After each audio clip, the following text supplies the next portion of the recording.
Hello students, कैसे हैं आप सब लोग। आज स्टडी आईक्यू की पूरी टीम आप लोगों के साथ खड़ी हुई है और यहां पर हम लोग डिस्कस करने वाले हैं आप लोगों का राजस्थान का एपीओ का जो पेपर हुआ था वो कैसा हुआ था, कितना हुआ था और उसकी सारी की सारी बेस्ट सटीक आंसर की जो है आज हम लोग आपके लिए लेकर आए हैं। तो जल्दी से एक बार इस सेशन को शेयर कर दीजिए, लाइक कर लीजिए एंड सब्सक्राइब कर लीजिए। और हम अपूर सर, आनंद सर सब लोग मिलकर यहां पर आपके लिए बेस्ट और एकदम सटीक आंसर की लेकर आए हैं। तो जल्दी से दिल थाम के बैठ जाइए। कितने आंसर आपके सही हुए हैं, कितने आपके क्वेश्चन सही हुए हैं, क्या स्कोर बन रहा है, सब कुछ यहां पे डिस्कस करने वाले हैं। जल्दी से आ जाइए सर।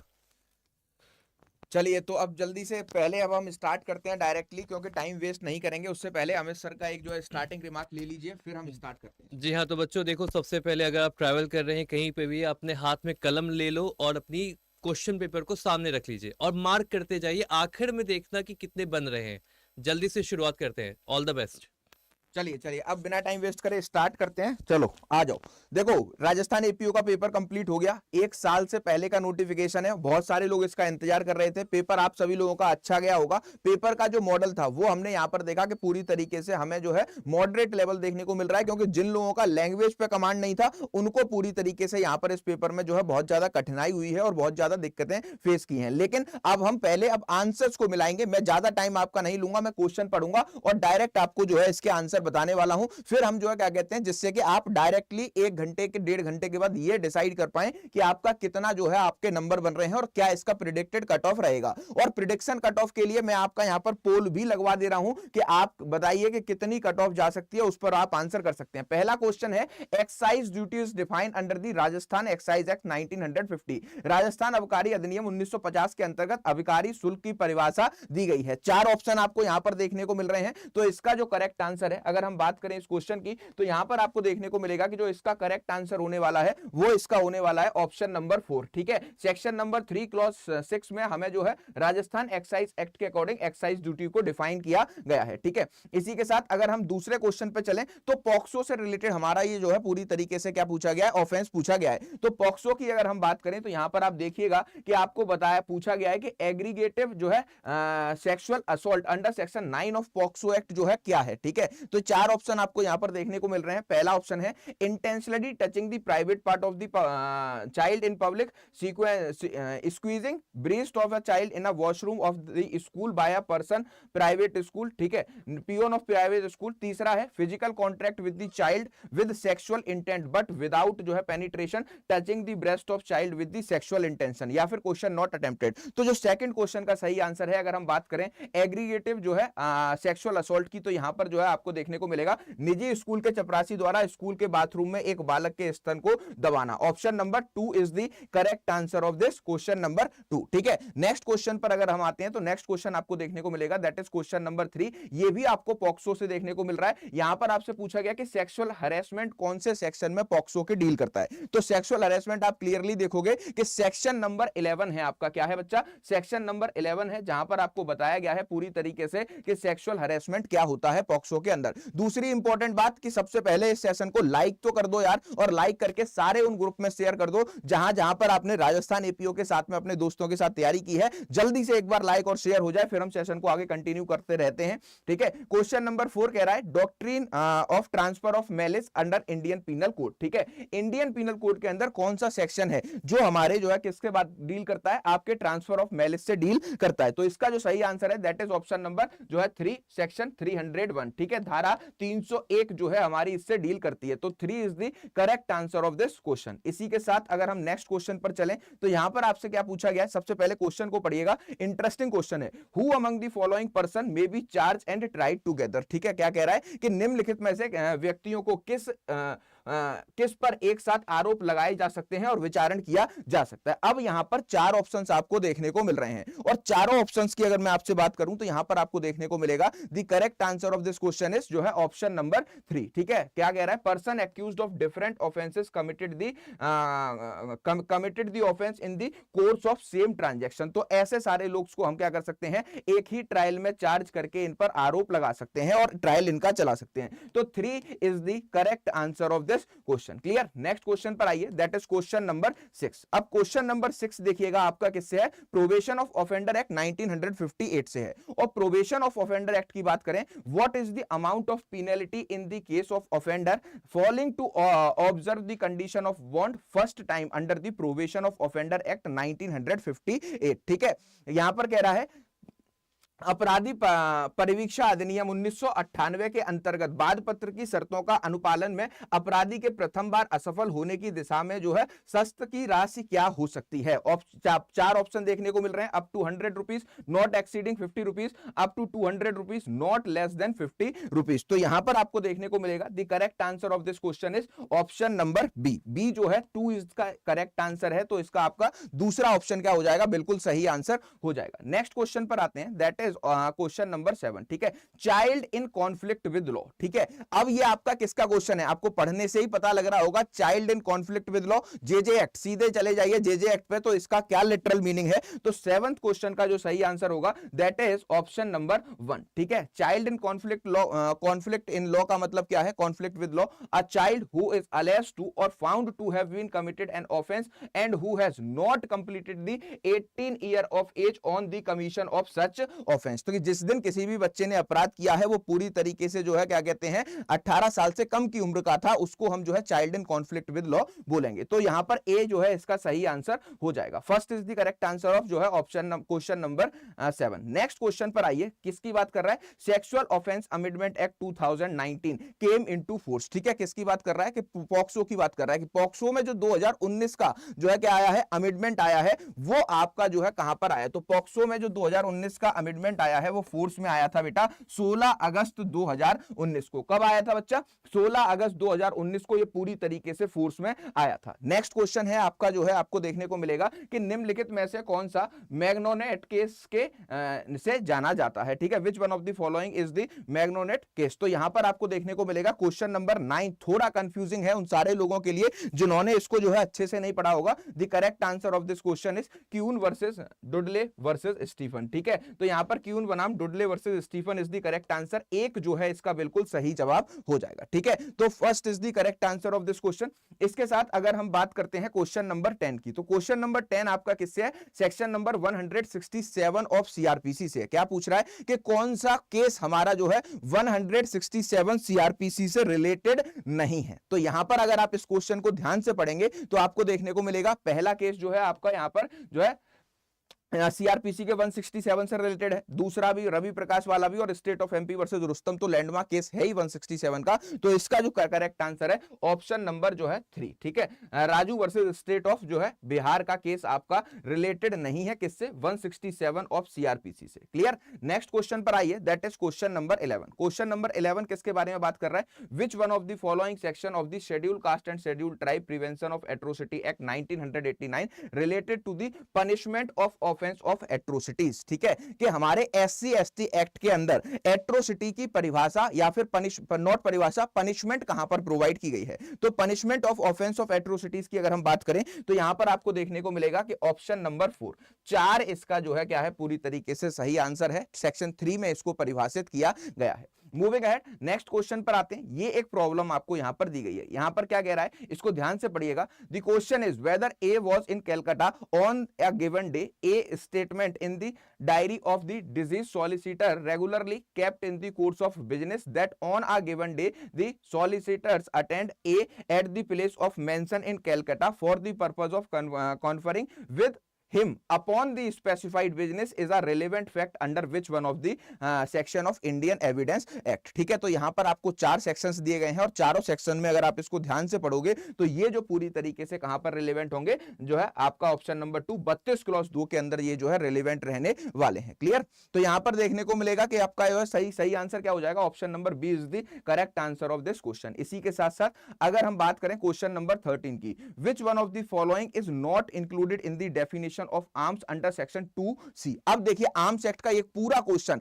जब मैंने 1000 क्वेश्चंस की क्लास जो ली थी उसमें से डायरेक्टली सारे क्वेश्चंस आपको देखने को मिल रहे हैं कि लगभग 50 क्वेश्चन 1000 एमसीक्यू की क्लास में से आए हैं। ये क्वेश्चन वहीं से आपका आया है। और जब हम आर्म्स एक्ट आपको मैं करा रहा था तो मैंने आपको कहा था पूरी तरीके से इसको याद रखिएगा कि 2C के अंदर जो है आर्म्स की डेफिनेशन में क्या क्या नहीं आएगा। तो यहां पर देखिए आर्म्स की डेफिनेशन में जो लाठी होती है आपकी, ठीक है, जो लाठी होती है वो लाठी पूरी तरीके से नहीं आती। तो जो है दो जो है क्या हो जाएगा, दो option number 2 is the correct answer of question number 13। Next question पर आइए, ये भी हमारा जो है पूरी तरीके से एविडेंस से रिलेटेड है और बहुत ही इंपॉर्टेंट सेक्शन से ये क्वेश्चन पूछा गया और ये इलस्ट्रेशन भी 1000 क्वेश्चन के एमसीक्यूज में कराया गया था, ठीक है। The question is whether A and B were allegedly married. The statement of deceased pundit that he married them under such circumstances that the celebration would be a crime. ठीक है, तो यहां पर आपको 4 ऑप्शंस देखने को मिल रहे हैं। अब इन चारों ऑप्शंस की बात करें तो इस क्वेश्चन का जो सही जो आंसर है वो आपका किस में फॉल करेगा, आपका सेक्शन 50 में यहां पर पूरी तरीके से is relevant under section 50 of Indian penal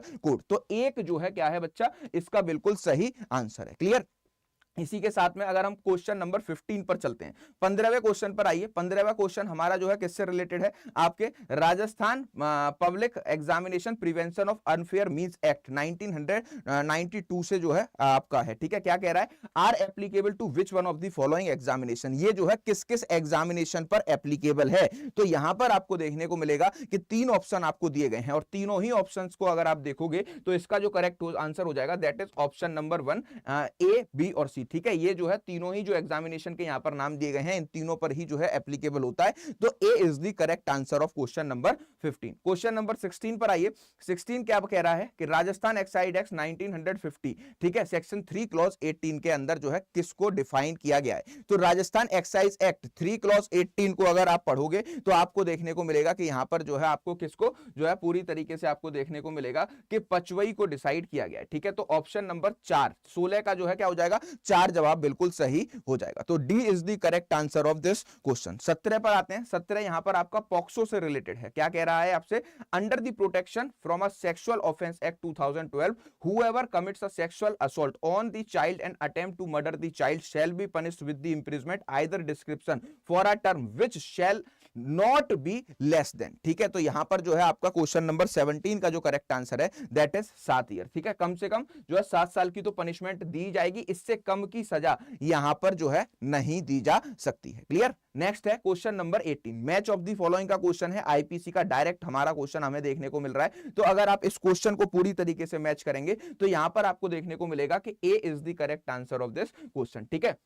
कि अबडक्शन कहां पर दे रखा है 362 में, इसके बाद आपको अटेम्प्ट टू कमिट सुसाइड जो है 309 में, attempt to commit culpable homicide 308 में, और फिर असॉल्ट की अगर हम बात करें तो यहां पर आपको देखने को मिलेगा 351 में असॉल्ट दे रखा है। तो फर्स्ट ए जो है क्या हो जाएगा पूरी तरीके से इसका जो है क्या हो जाएगा, पूरी तरीके से इसका आपको देखने को मिलेगा करेक्ट आंसर हो जाएगा। क्लियर। नेक्स्ट क्वेश्चन पर आते हैं, क्वेश्चन नंबर 19 की अगर हम बात करें तो सीआरपीसी का सबसे इंपॉर्टेंट और इजी क्वेश्चन है एज इट इज। यही क्वेश्चन मैंने आपको क्या बताया था, मैंने बताया था कि 259 जब 1000 क्वेश्चन करा रहा था मैंने कहा था ये मेरा फेवरेट क्वेश्चन है सीआरपीसी का। और अगर आपने वो क्लास देखी होगी तो यहां पर आपको देखने को मिलेगा कि which section of CrPC 1973 power of court to convert summon cases into a warrant case, ठीक है, कहां पर प्रोवाइड की गई है। तो यहां पर आपको देखने को मिलेगा कि ये जो प्रोवाइड की गई है वो पूरी तरीके से सेक्शन 259 में प्रोवाइड की गई है, जहां पर एक जुडिशियल मजिस्ट्रेट को लगता है कि वो जिस केस को सम्मन्स केस की तरह ट्रायल कर रहा है उसका वारंट ट्रायल होना चाहिए, तो वो उसको पूरी तरीके से ट्रांसफर कर सकता है। नेक्स्ट है आपका जो है 20, ठीक है। यहां पर आपको बताया गया है arrange the following definition in the chronological order on the basis of subsection of 2 of CrPC, कि सीआरपीसी के अकॉर्डिंग कौन सा जो है हमारा इनका करेक्ट सीक्वेंस है। तो सीआरपीसी में जब भी हम जाते हैं तो आप जो है डिक्शनरी अगर देखना जानते हैं तो डिक्शनरी ऑर्डर में ही हमको सारी चीजें बताई गई हैं। तो यहां पर अगर क्वेश्चन नंबर 20 के आंसर की बात करें तो यहां पर आपको देखने को मिलेगा A is the correct answer of this question, ठीक है। पहले बेलेबल ऑफेंस है, फिर आपका कॉग्निजेबल ऑफेंस है, फिर आपको देखने को मिलेगा कंप्लेंट है और फिर आपका इन्वेस्टिगेशन है। तो first is the correct answer of this question, ठीक है। 21 की अगर मैं आपसे बात करूं तो 21 आपका जो है probation offender defines under which probation offender is defined under probation of offender act 1958, कहां पर डिफाइन किया गया है प्रोबेशन ऑफिसर को। प्रोबेशन ऑफिसर को कौन से सेक्शन में डिफाइन किया गया है, तो यहां पर आपको देखने को मिलेगा कि प्रोबेशन ऑफिसर को जो है आपका पूरी तरीके से बताया गया है कि इसको जो है हम डिफाइन कहां है 2B में इसको पूरी तरीके से डिफाइन किया गया है प्रोबेशन ऑफेंडर एक्ट के सेक्शन 2 के अंदर। ठीक है, तो 4 is the correct answer of this question. अगर हम क्वेश्चन नंबर 22 पर आते हैं, 22 हमारा जो है पूरी तरीके से इलस्ट्रेशन है और यहां पर क्या कह रहा है, ए having insert a ship voluntary causing the same to be cast away with the intention causing damage to the underwriter, A has committed an offense defined under which one of the following of IPC। ठीक है, तो यहां पर आपको देखने को मिलेगा कि 4 ऑप्शन दिए गए हैं, तो this offence comes under section 425। ठीक है, 425 के अंदर ये जो है पूरी तरीके से फॉल करता है, तो यहां पर A is the correct answer of this question. इसके बाद अगर हम जो है क्या कहते हैं नेक्स्ट आएंगे, तो यहां पर आपको बताया गया है कि आपको मैच ऑफ द फॉलोइंग करना है, और अगर आप इसको पूरी तरीके से क्या करोगे, मैच करोगे, तो इसका जो करेक्ट आंसर है that is option number A, first is the correct answer of this question. ठीक है, तो यहां पर ए का आपको गवर्नमेंट कहां पर जो है 17 में, इसके बाद जो है ओथ कहां पर है आपका 51 में, और फिर आपको मैन देखने को मिलेगा कि आपका जो है कहां पर है 10 में, और फिर डी में अगर हम आएंगे तो यहां पर आपको विल देखने को मिलेगा 31 में। ठीक, तो ये जो है पूरी तरीके से मैच है, तो option number A is the correct answer of question number 23। Next question आपका 24th क्वेश्चन जो है वो आपको देखने को मिलेगा किससे है, आपका दोबारा से आपको पूछा गया है कि विच one of the following Rajasthan public examination measures of prevention of unfair means requirement act 2020। ठीक है, तो यहां पर आपको करेक्ट मैच करना था, और अगर हम इस क्वेश्चन को करेक्टली मैच करें तो option number A is the correct answer of this question. ठीक है, probation to enter the examination centre section number 7 में दिया गया है, तो फर्स्ट जो है इसका क्या है, बिल्कुल सही जवाब है। ठीक है, नेक्स्ट क्वेश्चन पर अगर आइए, नेक्स्ट क्वेश्चन है आपका क्वेश्चन नंबर 25। बात किसके बारे में कर रहा है, आर्म्स एक्ट के बारे में कर रहा है। Magistrate have power to search and seize to the firearms and the ammunition. ठीक है, मजिस्ट्रेट के पास किस सेक्शन में पावर दी गई है आर्म्स एक्ट के, वो किसी भी जो है आर्म्स को, फायर आर्म्स को जो है क्या कर सकता है, सीज कर सकता है। तो सीजर की अगर हम बात करते हैं तो यहां पर आपको देखने को मिलेगा कि the correct answer of this question is question number 22। ठीक है, सेकंड इज द इसका जो है बिल्कुल सही जवाब है। ठीक, नेक्स्ट क्वेश्चन पर आते हैं। नेक्स्ट क्वेश्चन हमारा जो है क्वेश्चन नंबर 26 है, और यहां से आपके अमित सर इसको जो है कंटिन्यू करने वाले हैं। सर तो धन्यवाद सर। और बच्चों कैसा है जोश, जो आपको पता होगा कि एग्जाम तो हो रखा है और अब आपको सटीक जवाब भी मिल रहे हैं साथ ही साथ, तो जल्दी से यहाँ पे जोड़ के शुरुआत कर ली जाए। ठीक है, शुरुआत करते हैं। अभी तक हमने सवाल नंबर 25 तक कर लिया है, देख रहे हैं ना आप, सवाल नंबर 25 तक कर लिया। अब इसके आगे सवाल नंबर 26 पे जाना है। तो जो सवाल नंबर 26 है ये सीधा किसका सवाल है, ये सवाल है इंडियन एविडेंस एक्ट का। और इंडियन एविडेंस एक्ट में किस धारा में बात आती है कि अगर मर्डर होता है तो अगर जो निशान आते हैं जमीन पे वो रेलेवेंट होंगे, कहां पे रेलेवेंट होंगे, कहां पे रेलेवेंट होते हैं। एक काम तो सबसे पहले यहाँ पे लाइक कर लो, जल्दी से वीडियो को लाइक करो, शेयर कर दो अपने दोस्तों के साथ, ताकि उन्हें सटीक जवाब मिल सके। पता चला कहीं और है फिर गलत जवाब लेके आ गए, तो सटीक जवाब पाइए। और यहाँ पे 26 का सही जवाब रखिए ऑप्शन नंबर 2, दैट इज धारा नंबर 7, धारा नंबर 7 सेक्शन नंबर 7। आगे आ जाइए, आगे की ओर आ जाइए। नेक्स्ट सवाल देखिएगा, कहता है सवाल नंबर 27, कहता है कि what is the enhance punishment. धारा 5 में जो 1989 की SC/ST एक्ट है वहां पे एनहांस पनिशमेंट की बात क्या कही जा रही है, एनहांस पनिशमेंट क्या है। तो पहला ऑप्शन देखोगे कि 6 महीने है, फिर 3 महीने है, फिर shall not be less than 1 year कहता है, but which may extend to punishment provided for that offence कहता है। तो क्या होगा सही जवाब। और चौथा कहता है 18 महीने, उसको छोड़ दो, उसके छोड़ दीजिए। क्या होगा सही जवाब, देखिए बिल्कुल सही जवाब है। चलो यहाँ पे ऑप्शन नंबर 3, तीसरा ऑप्शन होगा सही जवाब, तीसरा ऑप्शन है सही जवाब। मार्क करते जाइए, मार्क करते जाइए, बहुत बढ़िया, थर्ड, बहुत सही, वेरी गुड। चलिए अगले सवाल पे आ जाइए। अगला सवाल देखा जाए। अगला सवाल कहता है कि ए नाम की व्यक्ति है, ठीक है, ए नाम के व्यक्ति है, उन्होंने अपने पति को देखा है खून करते हुए। अब अगर वो अपने पति के खिलाफ सबूत देना चाहती हैं तो क्या एडमिसिबल होगा, बट कोर्ट के परमिशन के साथ एडमिसिबल नहीं होगा। एडमिसिबल होगा मगर तब जब उसमें हस्बैंड कंसेंट देता है, या तो एडमिसिबल होगा हस्बैंड के खिलाफ। तो आपके पास 4 ऑप्शन है, 1 2 3 4। पहले आप जवाब बताओ फिर हम बताते हैं आपने क्या सही किया है, बताइए 1 2 3 4।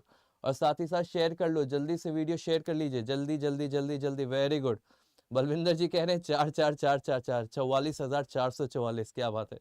क्या होगा सही जवाब? It will be option number 4 that is admissible against husband, admissible against husband. आगे आ जाइए, कहता है इनमें से किस ग्राउंड पे प्राइवेट डिफेंस में आप किसी की मौत भी कर सकते हो। कहता है कि इनमें से किस ग्राउंड पे प्राइवेट डिफेंस का एक्सरसाइज करके आप किसी की मौत भी कर सकते हो, मतलब private defence leading to causing death of the assailant. क्या होगा? तो यहाँ पे इट इज रेप। रेप के सिनेरियो में किसी को अपने अधिकार है कि वो अपनी जान को बचाने के लिए, अपनी बॉडी को बचाने के लिए किसी की जान भी ले ले, डेथ भी कॉज करा सकता है ना। Question number 29, option number 2।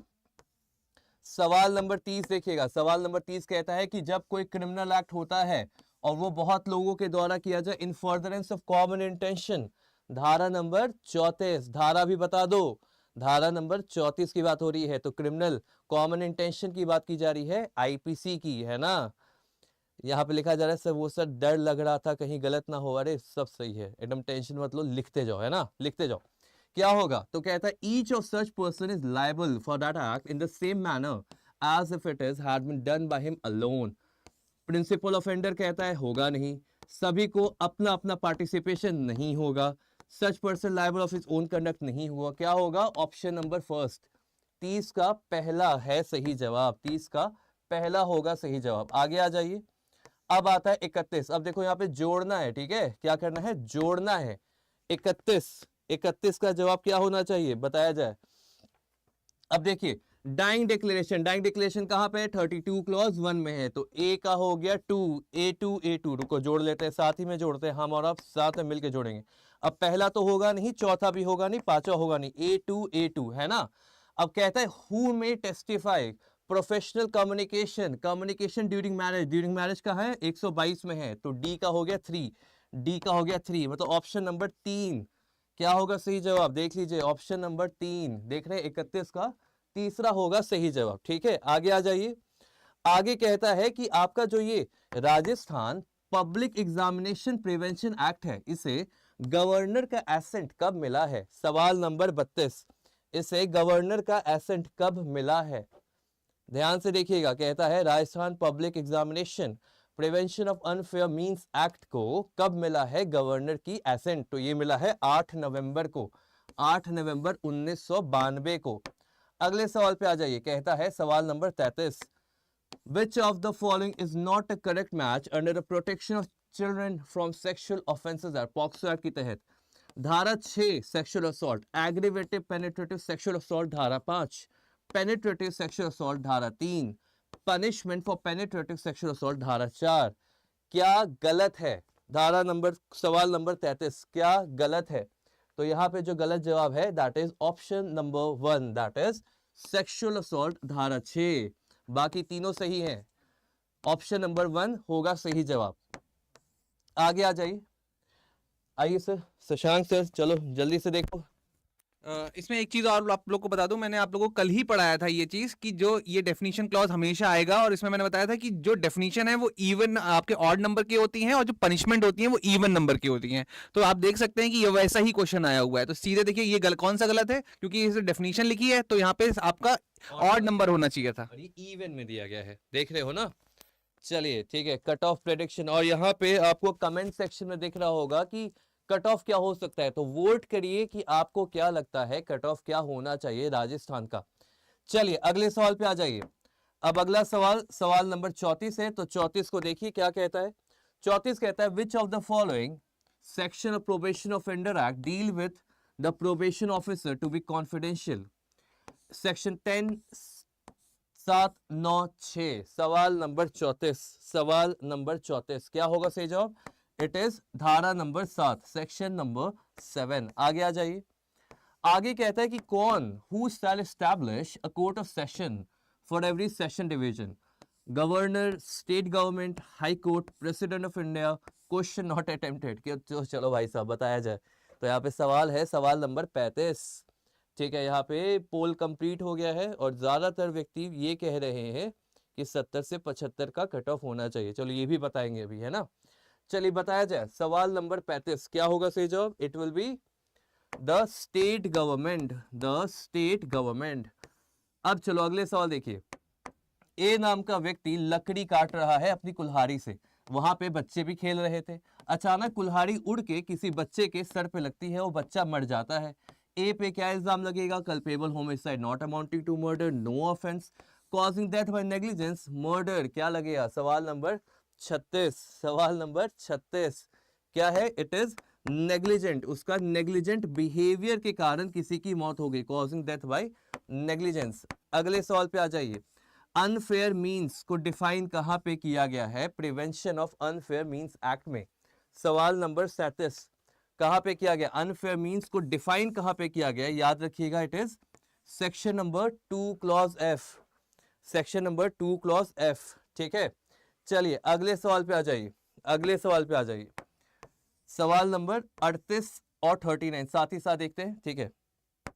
38 कहता है कि धारा 262 सीआरपीसी में कहता है कन्विक्शन के बारे में, तो कन्विक्शन का मैक्सिमम टर्म क्या दिया गया है? सवाल नंबर 38 कन्विक्शन का मैक्सिमम टर्म क्या दिया गया है? It is option number 4 that is 3 months, 3 महीने की बात आती है। सवाल नंबर 39 पे आ जाइए। कहता है in which of the following case ये हेल्ड किया गया था कि अगर कोई ऑफेंस कमिट किया जाता है इंडिया में, उसे ट्राई कर सकते हैं इंडिया के कोर्ट में, भले ही परपेट्रेटर उसका जो क्राइम का है वो इंडिया में रहे या इंडिया के बाहर। ये बात किस केस में कही गई थी? सवाल नंबर 39। सवाल नंबर 39 केस का नाम क्या है? Mubarak Ali Ahmed versus state of Bombay. Mubarak Ali Ahmed versus state of Bombay. चलिए अगले सवाल पे आ जाइए। सवाल नंबर 40। चलिए 40 देखा जाए। 40 कहता है in which of the following dates the arms act came into force. Arms act कब फोर्स में आया था? आर्म्स एक्ट कब फोर्स तक आया था बताया जाए। तो आर्म्स एक्ट आया था, याद रखिएगा, ये मैंने कल की क्लास में ही बताया था सर। कल की क्लास में मैंने बच्चों को ये बताया था कि देखो गांधी जी 2 अक्टूबर को आए और गांधी जी से पहले आया हथियार, तो 1 अक्टूबर को आर्म्स एक्ट आया था, याद है? कल की क्लास का सीधा सवाल है ये, 1 अक्टूबर 1962। अगले सवाल पे आ जाइए। कहता है under which of the following arms act section one can not sell और transfer firearm which does not have any identification mark. पूछे गए सवाल है, कल जो हमने अटेम्प्ट किया था, कल जो हमने प्रैक्टिस किया था टॉप 100 क्वेश्चन, वहां से सवाल को उठा के डाल दिया गया है सीधा, कहीं दूर जाने की जरूरत नहीं। कल की क्लास में जाके देख लेना, आखिरी के 1.5 घंटे सब मिल जाएगा। क्या था? धारा नंबर 8 सेक्शन नंबर 8। मतलब मुझे याद आ रहा है कि मैंने आप लोगों को पढ़ाया है ये, और यही बात मुझे याद आ रही है कि आज देखो वही पढ़ाया, जो पढ़ाया वही आया, वही सवाल है, ठीक है। चलिए क्रोनोलॉजिकल ऑर्डर में जरा इसे बांटा जाए। क्रोनोलॉजिकल ऑर्डर बांटा जाएगा तो सबसे पहले होता है इंफॉर्मेशन इन कॉग्निजेबल ऑफेंसेस, उसके बाद होता है examination of witness by people, उसके बाद होता है रिकॉर्डिंग ऑफ कन्फेशन स्टेटमेंट, और आखिरी में होता है प्रोसीजर फॉर समरी ट्रायल, मतलब 1 2 3 4, ठीक है। तो ऑप्शन नंबर 2, ऑप्शन नंबर 2 होगा सही जवाब। अगले सवाल पे आ जाइए। कहता है कि अगर कोई हैंगमैन है, हैंगमैन को क्या एग्जीक्यूशनर भी को कहा जाता है, कहीं कहीं पे जल्लाद भी कहा जाता है, कहते हैं ना। तो एग्जीक्यूशनर की बात की जा रही है। जो हैंगमैन होता है, अगर वो किसी को फांसी लगा देता है तो उस पर सजा नहीं होती है, कैसे बचता है? 76, 77, 78, 79। सीधा आपके सामने यहाँ पे जवाब दिया गया है। 43 का क्या होगा? Option number 2 that is section number 78। 44 देखा जाए। 44 कहता है कि अगर B puts his hand by making an aperture in D's house, what offense B has committed? A अगर अपना हाथ D के हाउस में बस जाने ही वाला है तो क्या होगा? उसे क्या कहोगे? Lurking, house trespass, house breaking, house trespass, criminal trespass, question not attempted. तो क्या कहता है, क्या होगा ये सीधा सवाल है आपका, that is it is house breaking, house breaking कहलाएगा। चलिए इसके आगे मैं शशांक सर से चाहूंगा कि वो अब आगे का जो सेशन है, आगे के सवाल है, वो आपके सामने आपको क्लियर करे कि क्या होना चाहिए सही जवाब। Sir thank you sir. So कैसा रहा आप लोगों का एग्जामिनेशन? वो तो मैं देख रहा हूं आंसर से ही बहुत सारी चीजें पता चल रही हैं, ठीक है, पर आप लोगों को अपने आंसर्स के साथ साथ ये एक्सपेक्टेड कट ऑफ का प्रेडिक्शन भी आप लोगों को बताना है और ये जरूरी है। देखिए हो गया एग्जामिनेशन जो होना था, बट अब आप लोगों को आंसर अगर पता चल जाएंगे तो आप नए एग्जामिनेशन के लिए अपने आप को और अच्छा और बेहतर तरीके से तैयार कर पाएंगे। तो जल्दी से देखते हैं, फास्ट करेंगे थोड़ा सा।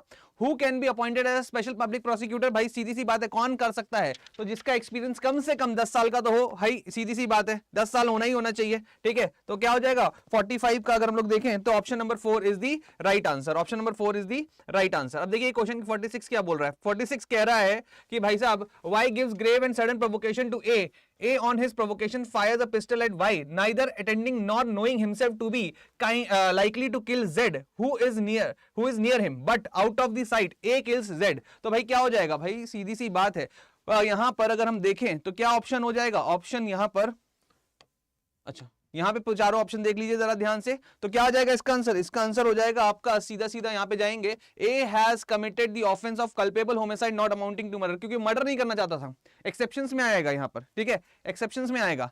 अब चलिए आगे बढ़ते हैं, नेक्स्ट 47 का बताते हैं। 47, तो 47 की अगर मैं बात करता हूं तो क्या लिखा हुआ है? ए इज ऑन हिज ट्रायल, ठीक है, ए on his trial for a murder of C, there is an evidence to show that C was murdered by A and B said A and I murdered C, can this statement be taken into consideration by the court against A? तो भाई यहाँ पे आप लोगों को कल ही मैंने बताया था इंडियन एविडेंस एक्ट के तहत, क्या बताया था? ये बताया था कि भाई को एक्यूज जो होते हैं उनके कन्फेशंस को भी लिया जा सकता है। तो यहाँ पर सेक्शन नंबर क्वेश्चन नंबर 47 का जो आंसर हो जाएगा वो हो जाएगा 2।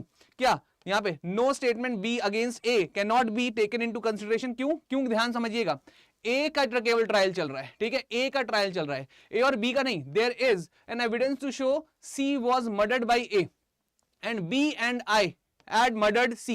अब यहां पे अगर ए और बी दोनों का जो है ट्रायल चल रहा होता फॉर द मर्डर ऑफ सी, तब आप यहां पे सेक्शन वो लगा सकते थे, को एक्यूज के जो एडमिशन है उसको लिया जा सकता था, कन्फेशन को लिया जा सकता था। बट यहां पे सिर्फ ए का ही ट्रायल चल रहा है, इसलिए इसका आंसर क्या हो जाएगा? इसका आंसर हो जाएगा नो। यहां पर option number 2 is the right answer. Very good, बहुत बढ़िया, बहुत शानदार तरीके से आंसर देते चलेंगे।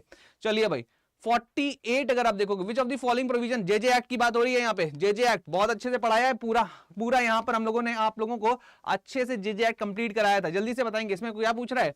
Best interest of the child पूछ रहा है। ये best interest of the child जो है ये कहां पे लिखा हुआ है? 48 का जो 2 है वहां पर आपको डायरेक्ट मिल जाएगा। यहाँ पे डेफिनेशंस की जरूरत नहीं है, आराम से आप इसको कर डालोगे, ठीक है। सीधे सीधे आप लोग को 2 का 9 सीधे पढ़ना है और कुछ नहीं। चलो भाई अब आ जाओ यहाँ पे, A by putting B in the fear of grievous hurt. A डरा रहा है बी को, ठीक है, dishonestly induce B to sign a blank paper and deliver it to A, B signs and deliver the paper to A, A has committed the offence. कौन सा offence किया है? चीटिंग की है, फॉर्जरी की है, एक्सटॉर्शन किया है, रॉबरी की है। भाई लूट तो नहीं की है उसने, ठीक है, उसने क्या किया है? उसने किया है आपका एक्सटॉर्शन। क्या किया है उसने किया है आपका एक्सटॉर्शन। सीधी सी बात है ना जब आपके एक्सटॉर्शन में अगर थेफ्ट भी हो रहा है, अगर डरा धमका के हो रहा है, तो भाई सीधी सी बात है वहां पर क्या जो इंपॉर्टेंट चीज है वो क्या है? वो है फियर का एलिमेंट यहां पर जोड़ दिया है, तो एक्सटॉर्शन आपका बन जाएगा। जल्दी से एक बार इस सेशन को शेयर कर देंगे, लाइक कर देंगे एंड सब्सक्राइब अगर अभी तक नहीं किया तो कर लीजिए, क्योंकि आगे आने वाले बहुत सारे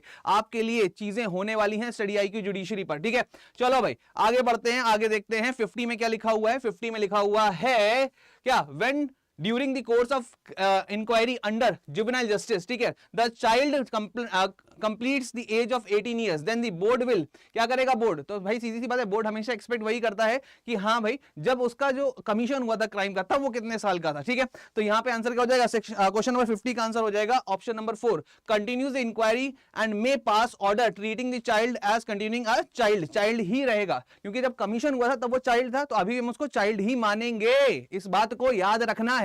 यस, वेरी वेरी इंपॉर्टेंट, ठीक है। चलो भाई आगे बढ़ते हैं, नेक्स्ट चलते हैं 51 पर आ जाओ भाई तेजी से। अरे भाई साहब ये कल ही कराया है, कल 100 सुपर 100 क्वेश्चन दिए थे, 100 में से लगभग 50 क्वेश्चन यहीं से हैं, लगभग 50 क्वेश्चन यहीं से हैं। आप चाहो तो जाके देख लेना, यूट्यूब पे पढ़ा है, झूठ बोल रहा हूं तो बता देना, ठीक है। The provision of Indian Evidence Act 1870 do not apply to court martial convened under army act, all judicial proceedings या all proceeding before the court. जल्दी से बताएंगे इसका आंसर। 51 का आंसर क्या है? 51 का, ठीक है, तो यहां पर 51 का आंसर, यहां पे कोर्ट मार्शल पे नहीं लगती है, सीधी सी बात है, ठीक है, कोर्ट मार्शल की नहीं।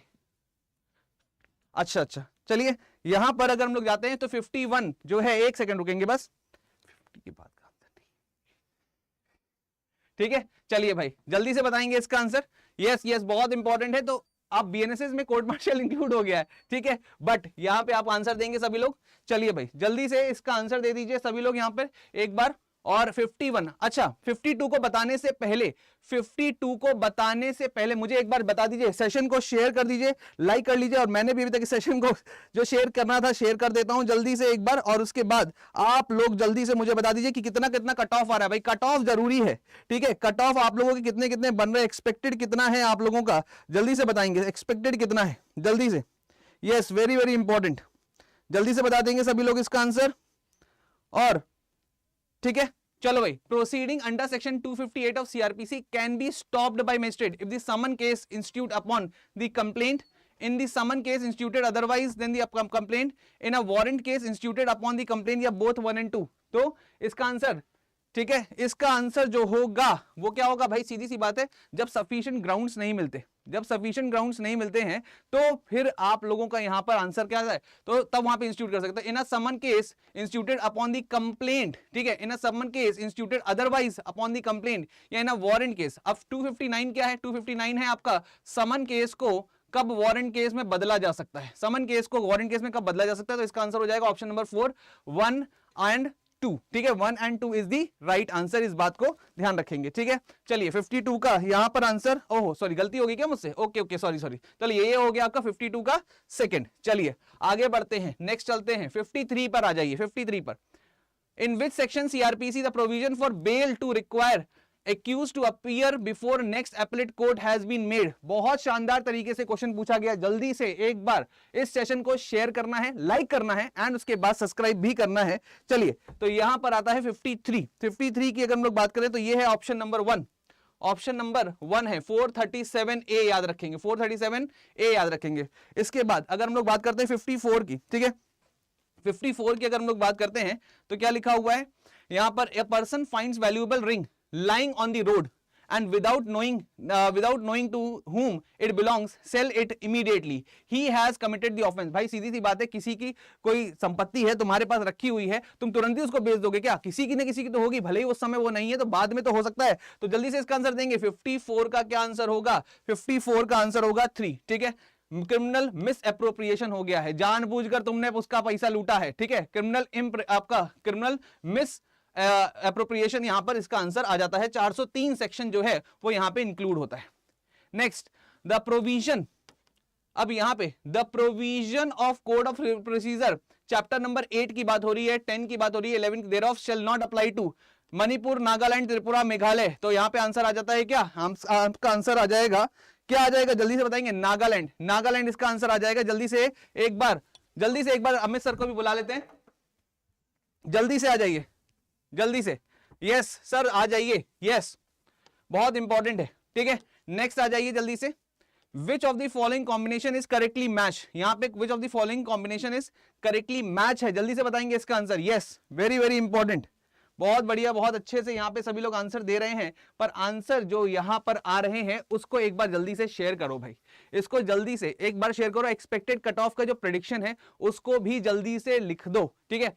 तो विच of the following is correctly match, arms section 2E जो है कहां पे लिखा हुआ है, 2E में लिखा हुआ है। प्रोहिबिशन ऑफ इनिशियल नहीं, बिल्कुल गलत हो गया। मैजिस्ट्रेट 2D में नहीं है, तो इसका आंसर क्या हो जाएगा, इसका आंसर हो जाएगा आपका option number 1 is the right answer, ठीक है, option number 1 is the right answer, इस बात को ध्यान रखेंगे। चलिए भाई आगे बढ़ते हैं, आगे बढ़ते हैं। If the first information report is registered in a case in which one offense is cognizable and other is non-cognizable, then which of the following is correct? जल्दी से बताएंगे, इनमें से बताएंगे कौन सा होगा। तो भाई सीधी सी बात है, कॉग्निजेबल प्लस कॉग्निजेबल कॉग्निजेबल होता है, नॉन कॉग्निजेबल प्लस कॉग्निजेबल भी कॉग्निजेबल ही होता है। The case shall be deemed to be a cognizable case, yes very important, बिल्कुल सही है। 57 का यहां पर आपका सही आंसर आ रहा है, ठीक है, आ रहा है समझ में ये चीज, कोई डाउट यहां तक। चलिए भाई बहुत बढ़िया, बहुत शानदार। पर मैं ये देख रहा हूं कि बच्चा जो है इस बात को ध्यान नहीं दे रहा कि लाइक करना है कि शेयर करना है, क्या करना है। जल्दी से इस सेशन को शेयर कर देंगे, लाइक कर देंगे। Yes, a proclaim person whose a proclaimed person whose property has been attached and can claim the property for the net proceed of the sale of appear within 2 years from the date of attachment, within 6 months from the date of attachment, within 1 year from the date of attachment, within 3 years from the date of, देखिए a proclaimed person whose property has been attached can claim the property और net proceed of the sale of the appearance within 6 month, कितना है 6 month है, इस बात को ध्यान रखेंगे, क्या है 6 मंथ है, इस बात को ध्यान रखेंगे, यस बहुत ही इंपॉर्टेंट है, शानदार तरीके से। नेक्स्ट आ जाता है कि मैच द लिस्ट, जल्दी से बताएंगे, लिस्ट आपको मैच करनी है, तो summons how served form of the warrant of the arrest and duration where warrant may be executed, जल्दी से बताएंगे इसका आंसर, यस जल्दी से इसका आंसर दे दीजिए कमेंट बॉक्स में, ठीक है। चलो भाई इसका आंसर बताइए जल्दी से। तो इसमें एक ऑप्शन भी अगर आपका हो जाएगा तो भी आपका काम बन जाएगा, तो फॉर्म ऑफ समन, ठीक है। तो यहां पर अगर आप देखेंगे तो ए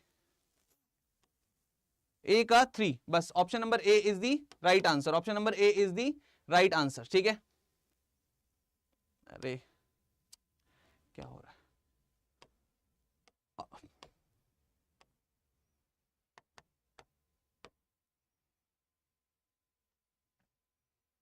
अरे कहां गया, क्या हो गया, ठीक है।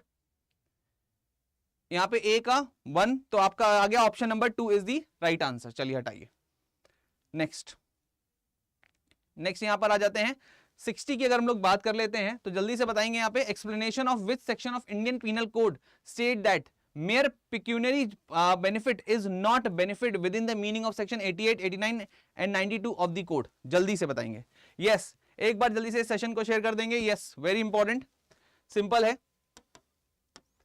एक्सप्लेनेशन की यहां पे बात हो रही है तो 60 का क्या हो गया, 60 का हो गया ये आपका 2, section number 92 is the right answer. फिर which one of the following is not correctly matched according to the Rajasthan excise act, Rajasthan excise act, ठीक है। What is the things are liable to the confirmation, 61 का यहां पर हो जाएगा आपका option number 3 is the right answer. Next यहां पे which of the following section provides the penalty for criminal conspiracy under Rajasthan excise 1950, तो इसमें क्या हो जाएगा 62 का आंसर हो जाएगा आपका 4, option number 4 is the right answer. Next 63 में अगर हम लोग जाते हैं तो मैच लिस्ट 1 एंड लिस्ट 2, तो यहां पे 63 का जो आंसर है वो क्या है, वो है आपका option number 2 is the right answer, option number 2 is the right answer. जल्दी से एक बार, क्या हो गया, क्या परेशानी है, चलिए आगे बढ़ते हैं। Next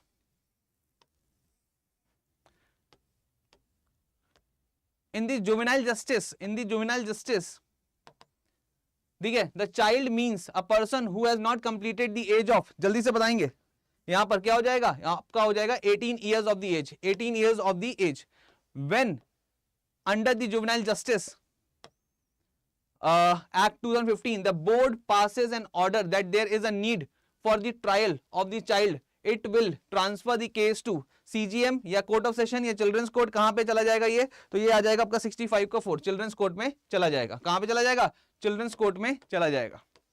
next which of the following is not correct, which of the following is not correct for SC/ST act पूछा जा रहा है, फॉर SC/ST एक्ट यहां पे पूछा जा रहा है, तो बताइए 66 का क्या आंसर हो जाएगा, 66 का हो जाएगा option number 3 is the right answer, option number 3 is the right answer, ठीक है। In which of the following cases the supreme court has laid down the 5 golden rules, 5 golden rules बताइए जल्दी से, 5 golden rules which constitute Panchsheel in respect of the circumstantial evidences, इसमें है आपका option number 4, 67 का option number 4 is the right answer, Sharad Birdichand versus state of Maharashtra, इस बात को ध्यान रखेंगे। और जल्दी से इस सेशन को एक बार शेयर कर देंगे, लाइक कर देंगे एंड सब्सक्राइब भी कर लेंगे अगर अभी तक आपने सेशन को शेयर एंड सब्सक्राइब नहीं किया है। और अगर आपने मेरे YouTube पे क्लासेस देखी है तो ये मैंने क्वेश्चन कराया भी हुआ है, ये क्वेश्चन जो है मैंने कराया हुआ है, इसको देखे रहिएगा, ठीक है।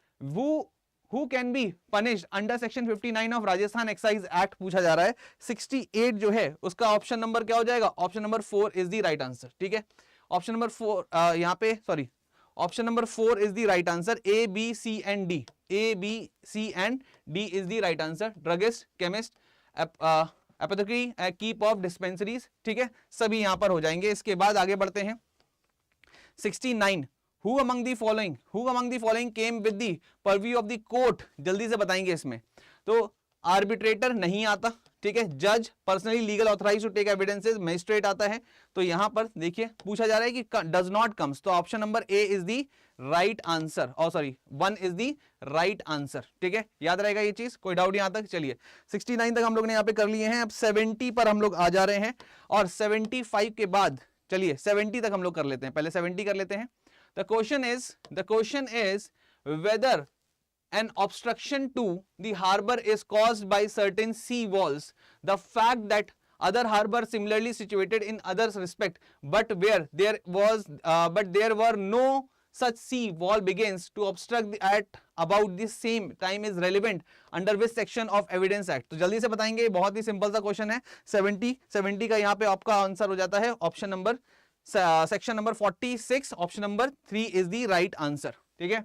आया समझ में चीज? जल्दी से सेशन को एक बार लाइक कर दीजिए, सब्सक्राइब कर लीजिए, एंड उसके बाद जो है हम लोग यहां पर आगे बढ़ेंगे, क्योंकि लॉ का जो पार्ट है वो खत्म हो चुका है। लॉ का जो पार्ट है वो खत्म हो चुका है। अब इसके ऊपर के जो पार्ट है वो है आपका हिंदी एंड इंग्लिश, ठीक है, हिंदी एंड इंग्लिश। तो हिंदी एंड इंग्लिश में कुछ चीजें जो हैं मैं कराऊंगा, कुछ चीजें जो हैं अमित सर कराने वाले हैं, ठीक है। चलिए आइए अमित सर आ जाइए। 71 जो है क्वेश्चन नंबर, इसका आंसर दे देते हैं। तो अशुद्ध शब्द पूछा जा रहा है सर, अशुद्ध शब्द, ठीक है। तो 71 का पूछा है कि महत्व, ठीक है, उज्जवल, ठीक है, इसके साथ साथ आपका संत सदस्य या अनुत्तरित प्रश्न या दुर्वस्था। तो इसका आंसर क्या हो जाएगा? इसका आंसर हो जाएगा आपका ऑप्शन नंबर 2, यहाँ पे ये अशुद्ध शब्द है, ठीक है। चलिए आगे बढ़ते हैं। 72 पर अगर हम लोग चलते हैं तो यहां पर अगर देखें, व्याकरणिक दृष्टि से अशुद्ध वाक्य का पहचान करना है आपको, ठीक है।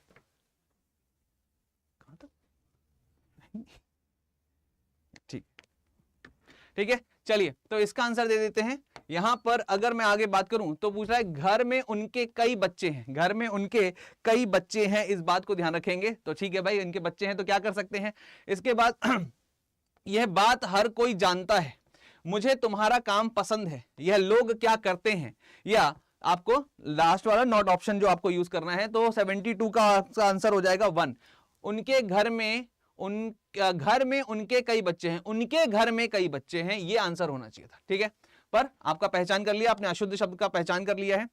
जिसे जीत लिया गया हो, भाई सीधी सी बात है, जिसे जीत लिया गया हो, विजय, विजित, विजेता, विजयी, या फिर आपको बताएं जिसे जीत लिया गया हो, तो उसे क्या कर लिया गया है, उसे जीत लिया गया है। तो यहां पे आपका ऑप्शन हो जाएगा विजित, विजय, ठीक है, जिसे जीत लिया गया है। और जो जीतता है उसे विजेता कहा जाता है, और जिसको जीता नहीं जा सकता उसे अजय कहा जाता है, ठीक है, जिसको जीता नहीं जा सकता।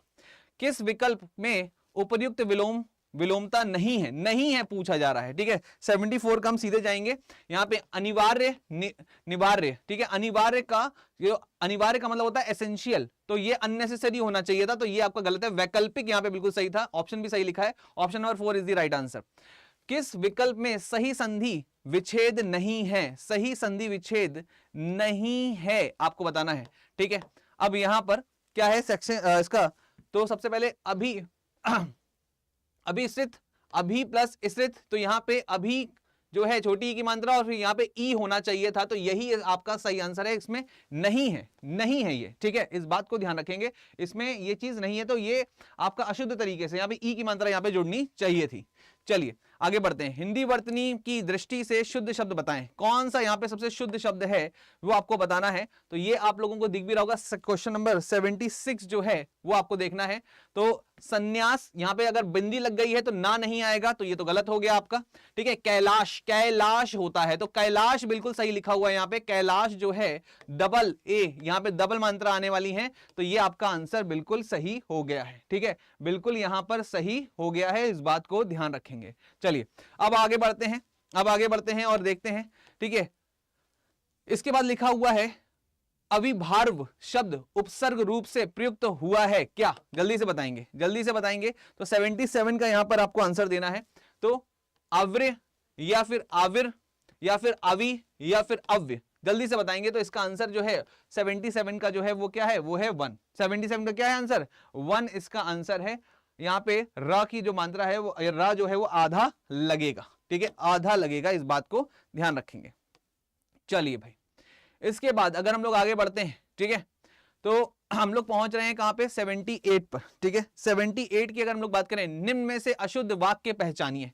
निम्न में से अशुद्ध वाक्य कौन सा है आपका, अशुद्ध वाक्य कौन सा है, जल्दी से। एक फूलों की माला ले आइए, ठीक है, ले आइए। तो यहां पे 78 में अगर आप देखोगे तो अशुद्ध वाक्य जो है वो यही है, एक फूलों की माला, ठीक है, एक फूलों की माला ले आइए नहीं हो, ठीक है, ले आइए इस तरीके से नहीं लिखा जाता है। तो यहां पे एक फूलों की माला, या एक फूलों की माला नहीं होगी, फूलों की माला यहां पे यूज करेंगे, ठीक है। तो आंसर क्या हो जाएगा आपका, option number A is the right answer, ठीक है। फिर 79 जो है, निरह उपसर्ग में निम्नलिखित में निम्रित शब्द नहीं है, कौन सा शब्द यहां पर नहीं है, तो यहां पे निराकरण या निरोग या निरूपण या फिर निरपराध, जल्दी से बताएंगे। सेक्शन नंबर क्वेश्चन नंबर 79 का ऑप्शन नंबर जो है वो है क्या, ऑप्शन नंबर 3। तो अब 80 से जो क्वेश्चन है अपूर्व सर लेने वाले हैं, तो जल्दी से सर आ जाइए।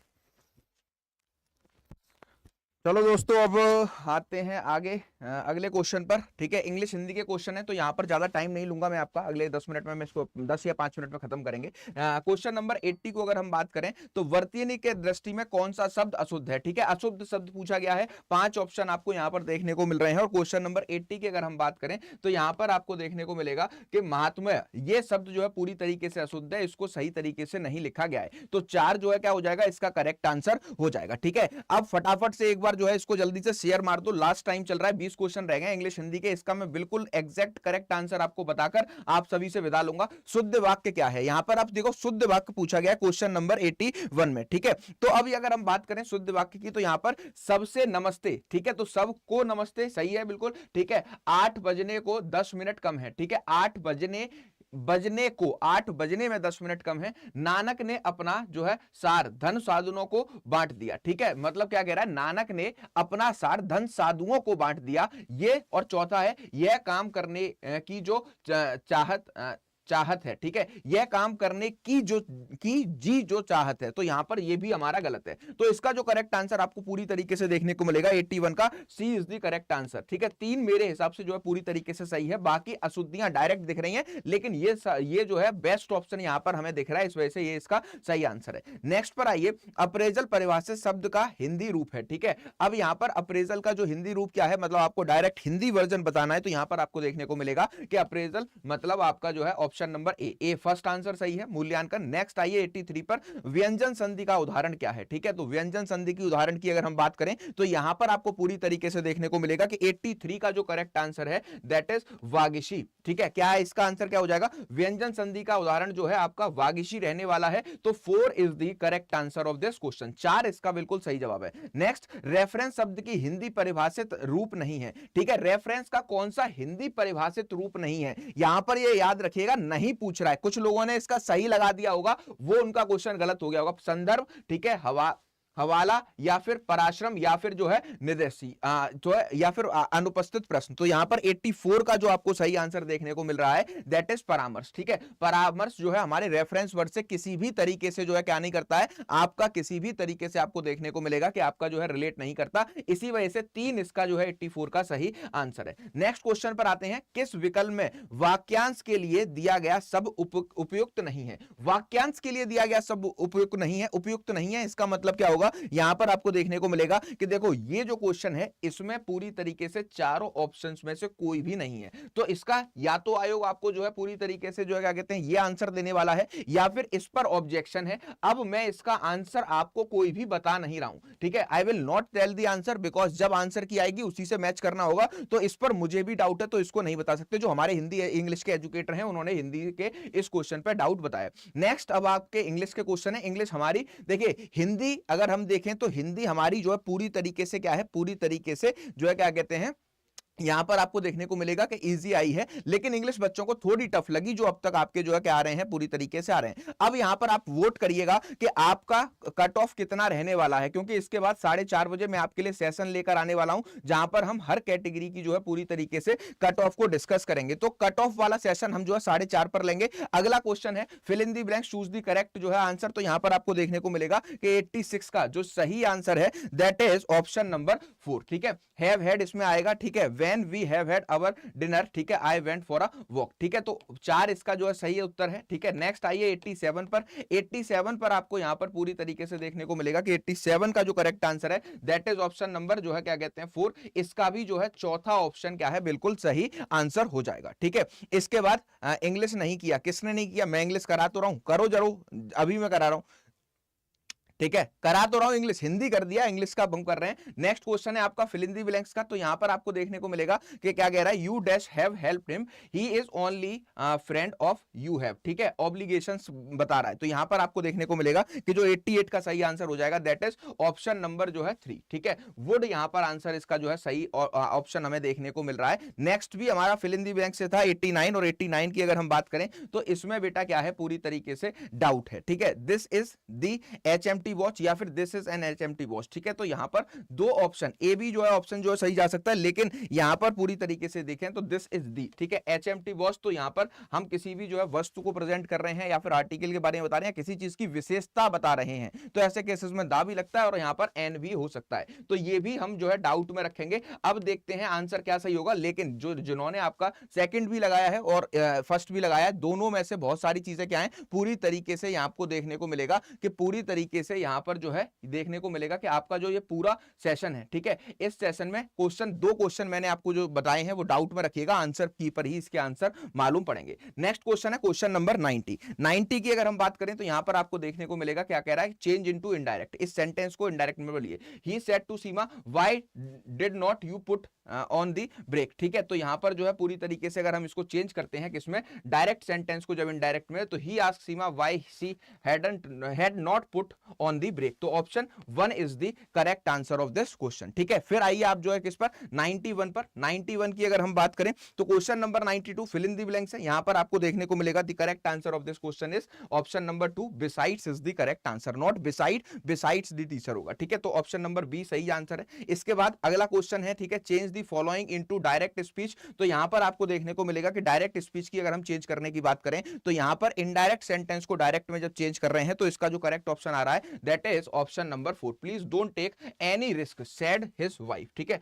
तो 4 is the correct answer. Next जो फिल इन द ब्लैंक्स है दैट इज क्वेश्चन नंबर 93। 92 में आपको देखने को मिलेगा it was only by the tower of clock, ठीक है, ठीक है। यहां पर क्या है, बाय आ जाएगा, तो B second is the correct answer of question number 93। 94 पर आइए। 94 क्या है, fill in the blanks with the correct option given below. यहां पर आपको नेक्स्ट भी हमारा फिल इन द ब्लैंक्स दिया गया है। तो 94 में पूरी तरीके से आपको देखने को मिलेगा कि 94 का जो सही आंसर है that is would have given, ठीक है। If I had won the match I would have given you a grand party. मतलब अगर मैं मैच जीत गया तो मैं तुमको पूरी तरीके से बहुत बड़ी पार्टी यहां पर जो है क्या है, देने वाला हूं। ये जो है इसका सेंटेंस का पूरा फ्रेमिंग हो रही है। तो C 3 is the correct answer.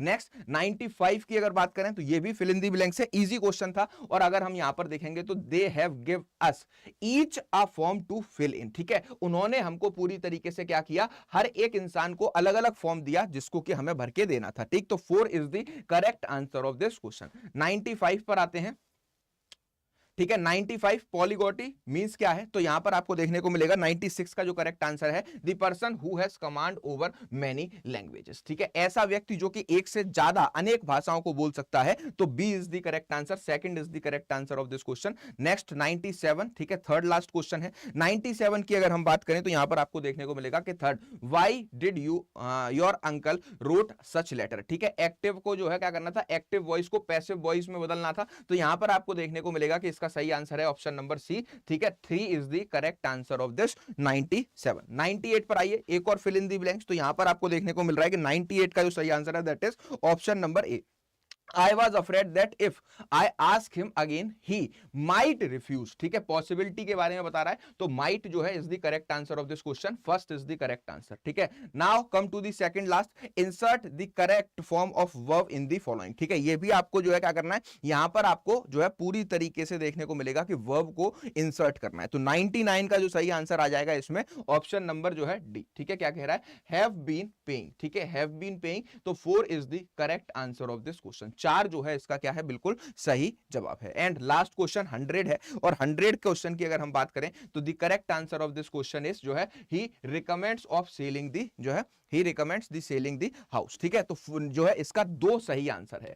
अब हम बात करते हैं कि ये आंसर की आपको मिलेगी कहां पर। तो सबसे पहले मैं आपको बताना चाहता हूं कि स्टडी आईक्यू के जो है इस वीडियो के नीचे आपके लिए एक टेलीग्राम का लिंक पूरी तरीके से पिन किया जाएगा, वहां पर आपको गूगल फॉर्म से मिल सकती है। ठीक है, तो आप उस गूगल फॉर्म को पूरी तरीके से जब भरेंगे तो भरने के बाद में आपको ये सारी चीजें मिल जाएंगी। और दूसरी बात, अगर आपको जो है पूरी तरीके से वहां पर नहीं मिल रही है, अगर आपको पूरी तरीके से वहां पर नहीं मिल रही है, तो मैं आपको बताना चाहता हूं कि आपको ये कहां से आप और डाउनलोड कर सकते हैं। ठीक है, सबसे पहले गूगल फॉर्म दिया गया है नीचे, उसको जो है भर दीजिए, वहां पर जाकर के आप पूरी तरीके से क्या कर लो, हाँ यूपी एपीओ और बिहार यूपी पीसीएसजी और बिहार एपीओ के लिए 6 बजे मैं सेशन लेकर आ रहा हूं। मोस्ट इंपॉर्टेंट सेशन है, ऑफिशियल रीसेंट न्यूज इसके बारे में और कब तक वैकेंसी डिक्लेयर हो सकती है। दूसरा इंपॉर्टेंट बात यह है कि अगर आप चाहते हैं कि क्या कहते हैं पूरी तरीके से जो है, अगर आप उस फॉर्म को भर के आंसर की ले सकते हैं, so good and so well. और अगर आप नहीं ले पा रहे हैं, @अपूर शर्मा ऑफिशियल ये मेरा टेलीग्राम ग्रुप है, वीडियो के डिस्क्रिप्शन बॉक्स में जाइए, वहां पर मेरे टेलीग्राम का लिंक मिलेगा,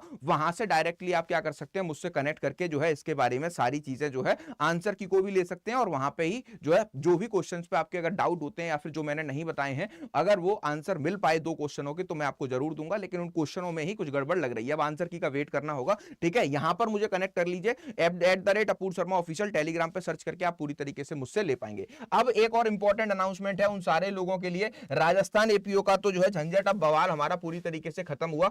ठीक है, अब मैं आपको एक और चीज बताना चाहता हूं कि अगर आप जो है यहां पर आने वाले 2025 के इस नए साल में जुडिशियल सर्विसेज की तैयारी कर रहे हैं, या फिर आप तैयारी कर रहे हैं पूरी तरीके से किसकी, आप जो है एपीओ की, तो स्टडी आईक्यू लेकर आ गया है आपका फर्स्ट एपीओ फाउंडेशन बैच। और इस फर्स्ट एपीओ फाउंडेशन बैच में आपको देखने को मिलेगा कि ऑल ओवर इंडिया आप 16 स्टेट्स की तैयारी कर सकते हो, 7 स्टेट्स की तैयारी कर सकते हो। और यह बैच आपको 22,499 का दिखाई देगा। और इसकी बैच की जो क्लासेस स्टार्ट हो रही हैं वो 22 तारीख, आज से 3 दिन बाद, 21 तारीख, आज से 2 दिन बाद स्टार्ट हो रही हैं। 6 स्टेट में हम आपका क्या क्या कवर करेंगे और क्या क्या चीजें आपको देंगे। ठीक है, एपीओ फाउंडेशन बैच की क्लासेस आपकी स्टार्ट होने वाली हैं 21 जनवरी से। इसमें आपको पंजाब, उत्तराखंड, दिल्ली, उत्तर प्रदेश, बिहार, झारखंड और राजस्थान, इन जो है 7 स्टेट्स के पूरी तरीके से जो है कॉम्प्रिहेंसिव तैयारी कराई जाने वाली है। और आप में से जितने भी लोग इस बैच को ज्वाइन करते हैं, सारे major law, minor law, GK, GS, current affair plus आपका इंग्लिश हिंदी की लैंग्वेज क्लासेस, हर इसके फीचर की बात करें तो लाइव क्लासेस होंगी, पूरी 1-to-1 मेंटरशिप इसमें मिलेगी, लेक्चर नोट्स आपको जो है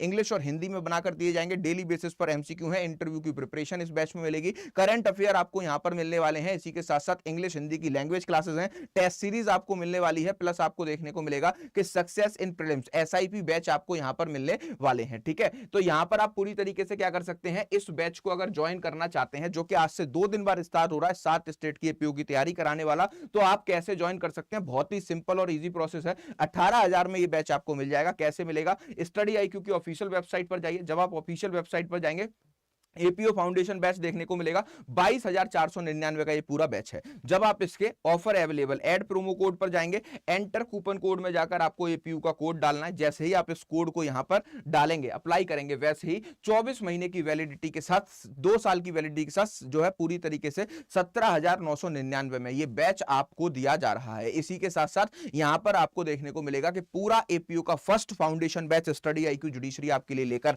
आया है। बाय नाउ के ऑप्शन पर जाइए, प्रोसीड टू पे पर जाइए, इतने सारे पेमेंट के ऑप्शन दिखेंगे, इसमें से किसी भी माध्यम से पेमेंट करोगे आपका इस बैच में एडमिशन हो जाएगा। दूसरी बात यह है कि जो लोग अब जुडिशियल सर्विसेज की तैयारी करना चाहते हैं, स्टडी आईक्यू का सबसे बेस्ट बैच है एकलव्य जो है 4.0 बैच। इसमें अब एडमिशन लेने की तारीख है आपकी 21 तारीख। और अगर आप इस बैच में एडमिशन लेना चाहते हैं, जो कि आपको प्रीलिम्स मेंस इंटरव्यू की 16 स्टेट्स की कॉम्प्रिहेंसिव तैयारी इस बैच में कराएगा, तो यहां पर आप 37,500 वाले बैच को ले सकते हैं मात्र 30,000 में। ऐड प्रोमो कोड पर जाना है, सेम एंटर कूपन कोड में एक ही कोड, दैट इज एपीयू, जिससे मैक्सिमम डिस्काउंट आपको मिलेगा। अप्लाई करिए और फिर 30 मंथ्स की वैलिडिटी के साथ 30,999 में ले सकते हैं। ये आपको ईएमआई इंस्टॉलमेंट में भी अवेलेबल है। अगर आप जो है इसके रिस्पेक्ट में या कोर्सेज के रिस्पेक्ट में आंसर की आप लेना चाहते हैं, @अपूर शर्मा ऑफिशियल ये मेरा टेलीग्राम ग्रुप है, वीडियो के डिस्क्रिप्शन में इसका लिंक है, वहां पर जाकर मुझसे कनेक्ट करके कोई भी जानकारी ली जा सकती है, या फिर आप मुझे इंस्टाग्राम पर फॉलो करके मैसेज कर सकते हैं अपूर शर्मा 252 के इंस्टाग्राम अकाउंट पर। इन दोनों ही सोशल मीडिया हैंडल्स पर मैं हमेशा आप लोगों के लिए अवेलेबल रहता हूं। मिलते हैं नेक्स्ट सेशन में। अगर ये वीडियो आपको पसंद आया हो तो सारे उन दोस्तों के साथ शेयर करिए जो कि राजस्थान एपीयू का पेपर देकर आए हैं। 4.5 पे हम आंसर की के साथ साथ अब हम कट ऑफ डिस्कस करने वाले हैं कि इस बार इसकी कट ऑफ क्या